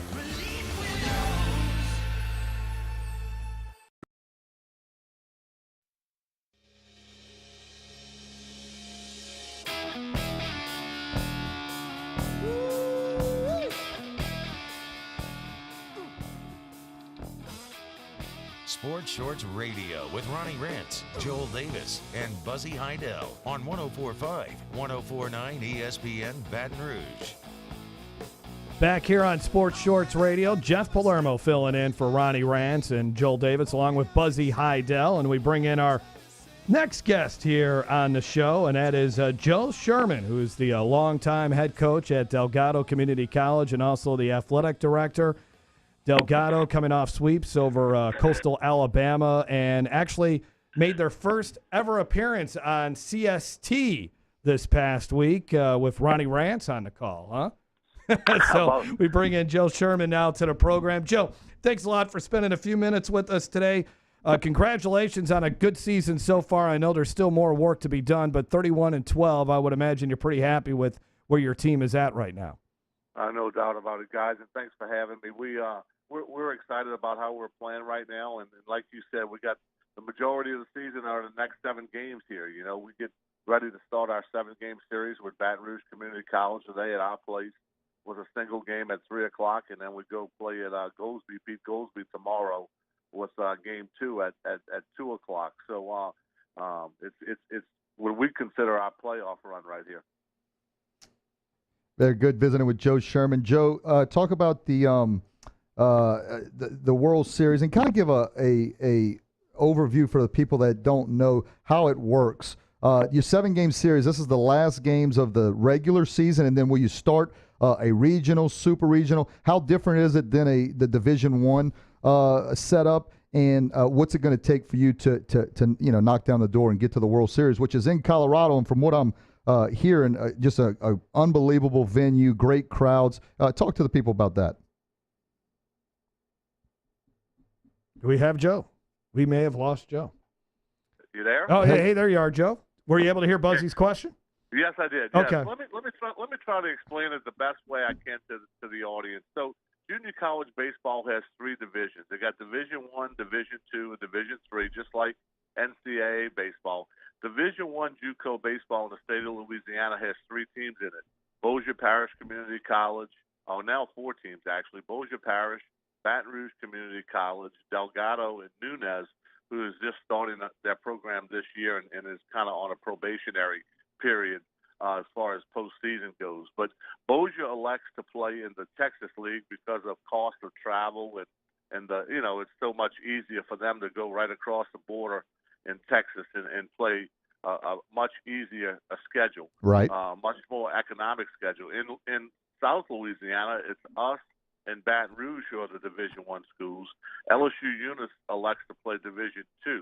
So what the NJCAA has said, as long as it's just us and Baton Rouge, and we would play a best-of-7 series, that winner would then advance to what's called district play, which is the winner of the Oklahoma region, the winner of the Missouri region, and the winner of the Louisiana region. And we play a 3-team round-robin tournament, which starts right after the 1st of May, at the second week in May, rather. And that winner goes to the Junior College World Series. Now, if you're fortunate enough to get to Grand Junction, where the Junior College World Series is held every year, it's unbelievable. It's I call it a mini Omaha. We played a 10 o'clock game there 2 years in a row and played in front of 12,000 people at 10 o'clock in the morning. I mean, the community is 100% behind it, just like it is in Omaha. It's very, festive, very electric, and it's a tremendous atmosphere for a junior college player, and what we consider the mecca of our game. So it's a great opportunity for kids to get showcased. When we win the World Series, we played in front of 37 college coaches at 10 o'clock in the morning and 41 pro scouts. Wow. So it's that kind of exposure. So it's pretty exciting, and ultimately that's what we're trying to get. Talking with Joe Sherman, the head coach at Delgado. So you're talking about the other college coaches looking at players at Delgado. Tell us about some of the guys that have really excelled. And I know LSU fans are wondering, is there another Cole Freeman or Brant Broussard that's possibly heading to LSU here soon from Delgado? Yeah, those 2 kids are special kids. Yeah. Not only good ball players, but great individuals. And Buzzy, you know what I'm talking about here. The experience of playing Division I baseball is one thing, but the experience of playing at a LSU where the crowd's there every day, how the people treat you, how the league's received, and the fact that Broussard and Cole Freeman got to experience that in their own backyard, I couldn't be more happier for them. And we try to sell our kids here, guys. To be quite honest with you, everybody knows where they ultimately want to play. If that school's not recruiting you out of high school, make junior college an option. Come to Delgado for 1 year if you want. Come to Delgado for 2 years if you want, and put yourself in position to be recruited at the school where you really want to play. And we sold that to both of those kids, and we sold that to Sean McMullins. We sold that to the Matt Godays. We sold that to the Blake Dardars, all who ultimately ended up at LSU. But not only are there the success stories at LSU, we put kids at North Carolina State, University of Houston. I could go on, and I'm going to leave people out, so I don't want to start naming names. But in my 27 years here, we've placed over 300 kids in Division I programs, and that's pretty daggone good when you want to think about it. An average of about 7 to 8 kids a year. So it's a situation where we're happy of what purpose this school serves more than just baseball, and opens some doors to opportunities that were never there for kids out of high school. And that's ultimately what junior college baseball should be. I mean, you want to win championships and you want to brag about, getting to the Junior College World Series. But when you get kids to get to the next level and play at the next level and earn their college degree, that's what ultimately we're here for. Well, Coach, I couldn't agree with you more. And we're visiting with Coach Joe Sherman, head baseball coach at Delgado Community College. I've told people that over the last, really since I've gotten out of college, I don't think there's a better option, and I truly mean this, and you just made the point, but I do want to reiterate it. If your goal is to play Division I baseball, I promise you, if it's not the school recruiting you out of high school, that is the school you want to go to. Say it's another school, and I won't name names, just another school, and that's, you're not sure if you want to go there, you ultimately want to play at LSU or something. I promise you, that school's going to be there after you go to a junior college as well. So give the junior college a shot because you said it best, Coach. You've got a chance to prove your worth there. The Brant Broussards, Cole Freemans, I mean, all these guys have done it and have proved it, and now they're living their dream. And look, if I can say this, and you don't, I think Delgado's the perfect place just because I know how long you've been in it, what it means to you, the commitment you give to the kids and to the baseball program, and so that is awesome. I couldn't agree with you more, Coach. While we got you on, do you have any? I'm looking at some of you guys. Blake Way looks good, I mean, this guy's hitting 377, 6 homers, 49 RBIs. Give us a little bit about your team and what y'all have done this season, and again, what you're looking to do continuing through the season. Sure. Well, Blake Way's one of those kids we just talked about. He chose another school out of high school and realized that it wasn't a good fit for him. So he went ahead and made the adjustment and transferred into us last year in mid-semester. And I played him at third base and left field last year. And believe me, he hit, I think, maybe 320 as a freshman. And this year he's tearing it up as a sophomore. Came to me at the end of the fall and realized that we needed a little help behind the plate and said, hey, Coach, I caught in high school. Why don't you take a look at me and see what you think? And he's been our everyday catcher since that conversation. So that's the type of kid he is. He's a team leader. Not only can he play, but he's a 4.0 student, which kind of helps a little bit too. So he's a special kid. We got the strength of our club, guys, is our pitching. We got pretty good pitching depth. We got a young man that's going to pitch for us today named Cole Martin. He's a young man who, again, was at a Division I school and realized it wasn't a good fit. He's coming here. He's been recruited by the likes of Tulane, Southeastern, McNeese, University of Houston.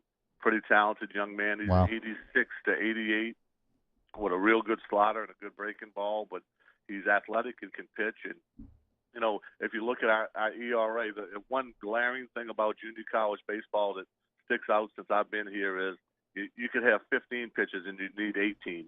When you play double headers pretty much every day of your schedule, you never have enough pitching. But we've been known to play 6 games in a 4-day period. So with that being said, you need pitching depth, and that's one thing we do have is pitching depth. So if we're going to have a strength that's going to carry us, it's going to be that. Our center field is a kid, Blake Freeman, who I tell you, Coach, when you walk in the park at hour and a half before the game and you watch him take BP, if you were a scout, you'd write a blank check. I mean, that's how talented he is. Wow.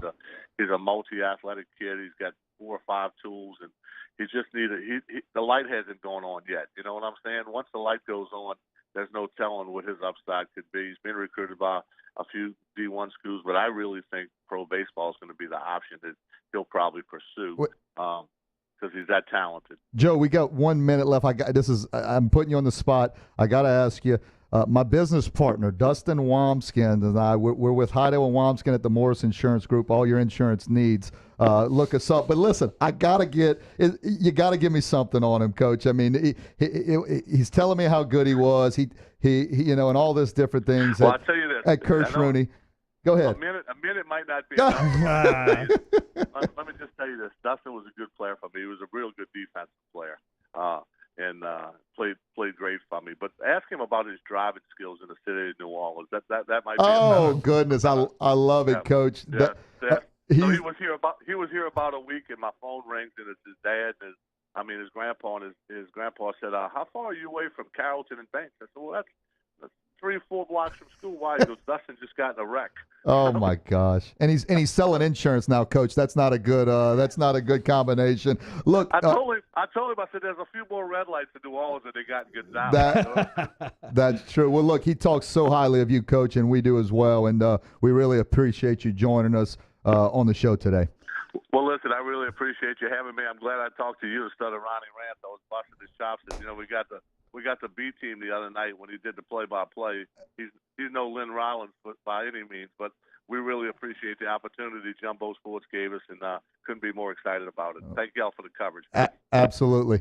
All right, that is Joe Sherman. Joe, good luck as they have the next 7 games against Baton Rouge Community College. So check them out. They'll be at Pete Goolsbee Field tomorrow, as he mentioned. So Joe Sherman joining us here on Sports Shorts Radio. We got one more segment here. We'll wrap things up when we come back, so stay tuned for that. Buzzy Heidel, I'm Jeff Palermo. More of Sports Shorts Radio on ESPN 104.5 and 104.9. Baton Rouge after this.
At Peak Performance Physical Therapy, we treat the athlete in everyone, from the Grand Slam hitter to grandparents. If your doctor prescribes physical therapy, ask for Peak Performance by name, getting you back in the game of life.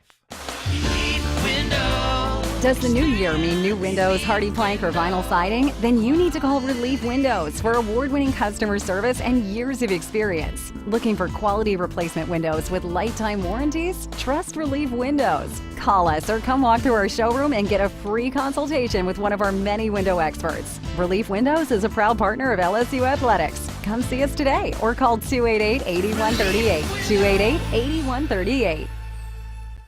Introducing the Mercedes-Benz family of vans, including the full-size Sprinter and the mid-size Metris. If these are your wingtips, if this is your gourmet latte, then these are your vans. Vans for professionals. Strictly professionals. Best commercial van residual value according to ALG, and starting at just $25,995. Mercedes-Benz. Vans. Born to... Attention to detail makes the world go round. At Baker Printing, our approach to the printing business is very simple. Treat it as if it were your own. That's not always an easy job, but it comes from the top down in our company. We thrive on the unique jobs. Bottom line, we take care of our customers' projects as if they were our very own. At Baker Printing, attention to detail makes our world go round. At Peak Performance Physical Therapy, we treat the athlete in everyone, from the blue chip athlete to blue collar worker. If your doctor prescribes physical therapy, ask for Peak Performance by name, getting you back in the game of life.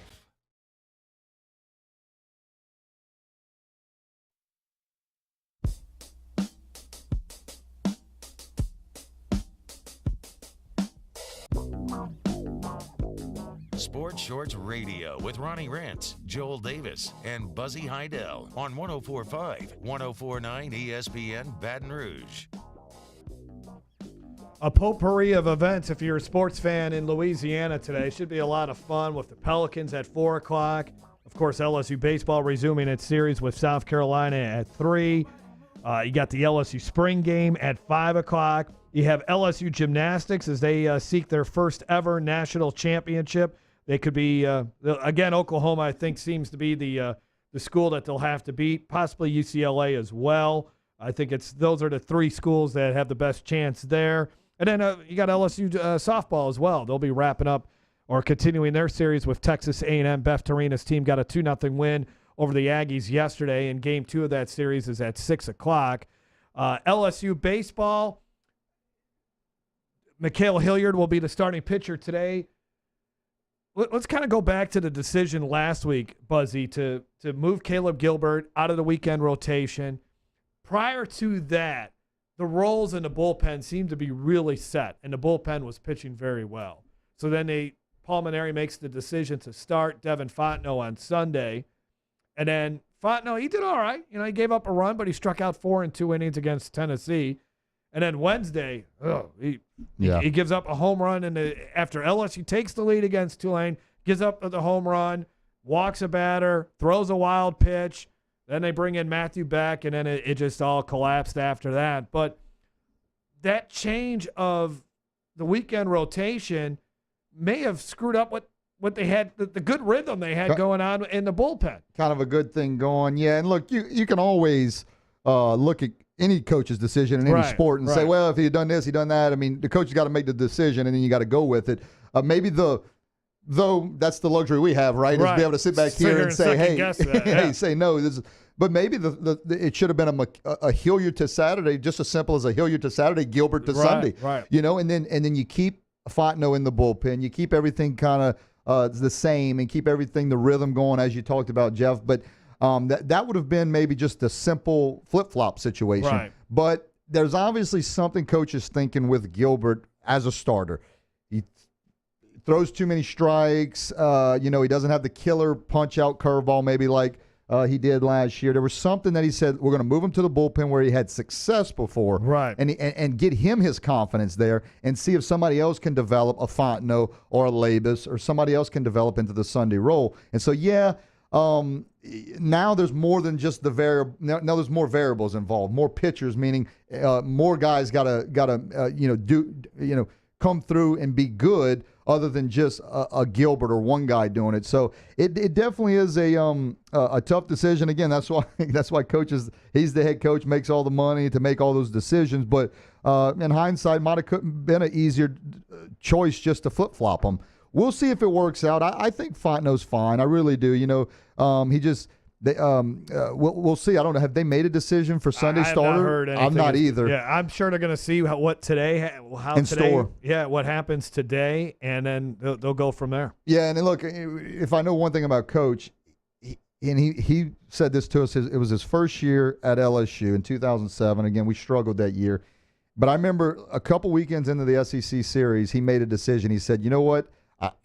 When I was at Notre Dame, I didn't have to do this." He said, "But here I have to do this. We got to take every game," and it sounds cliche. He goes, "But we've got to take every game right then and there and do everything we can to win that game. Yeah. And once we win that game, then we'll look to the next game to see." Now, with that being said, you also have the situation which you had last night where you can't just, when you're down 3-0 in the 6th, 7th inning, you can't just empty the bullpen trying to win that game because you're already down. You got to play it a little smart with pitching matchups and knowing who you got to pitch later on. But I think that's what you'll see today. They're going to go Hilliard. They're going to go all hands on deck, especially if they get the lead, to win.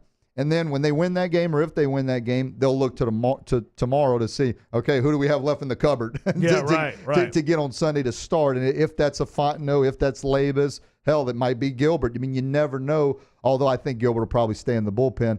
But that's the difficult part with managing a pitching staff. I think as a head coach, Coach puts on hit and runs from an offensive standpoint. He does a lot of different things, but I think the number one role, other than getting guys here and being a good face for the program, from a baseball standpoint, managing standpoint, I think it's how do you manage a bullpen and how do you manage a pitching staff. And I think Coach is really, really good at it. But that is very, very difficult thing to do. Yeah, all right. So we'll see if LSU can get back on track and get a win today against South Carolina.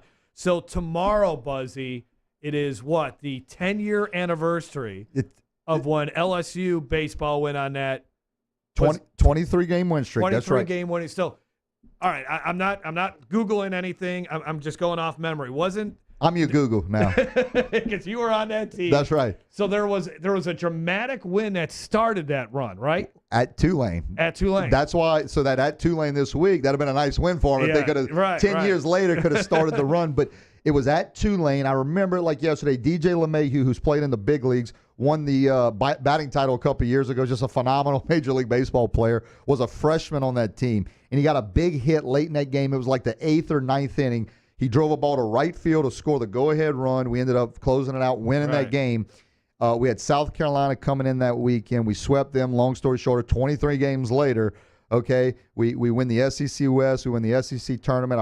Our next loss wasn't until UC Irvine on that first game in a super regional, and then we ended up winning the next two to get to Omaha. And what 2008 did, we had struggled in 07, and people don't remember this. In 08, we were 6-11-1 in the SEC. 6-11-1. And that one was a brutal tie to Georgia where we were winning, and they came back. They were up like 9-2 or 9-1 or something. It was amazing. So that was an incredible run. And what 2008 did, we didn't win it in Omaha. We lost. We lost to North Carolina. We finished like third, but that paved the way for the next year, 2009, when we won it. And tomorrow they're doing a story. I think it'll be coming out on LSUsports.net. They're doing a story on the 2008 team, just a write-up. And so it's going to bring back a lot of memories. We gave a lot of quotes, and we'll see what it looks like. Miss Alyssa over at LSU did it, and I know it's going to be great. And so we're looking forward to revisiting it because it was such a special year. It was fun. And, of course, that was the last year in the box. And then that kind of Paul Mainieri, that was his second season, That's right. That's exactly right. Everybody was like, man. Is this the guy? Is this the guy? Right. What's going on here? And then Mikey Matuk, Jared Mitchell, all those guys, it all just came together for him. Renato went on a great run. And next Coleman, year. Renato. Yeah, it was awesome. Hey, Buzzy, it was fun filling in. It was. I'm glad you could do it, Jeff. Good to have you. I'm glad for Ronnie Ranch, Joel Davis, Buzzy Heidel. This is Sports Shorts Radio. Thanks a lot for listening here on ESPN 104, 104.9 Baton Rouge. I'm Jeff Palermo. Enjoy your Saturday. That should be a lot of fun coming up with a lot of great things to watch. Pelicans, LSU baseball, gymnastics. Have a great day, everyone.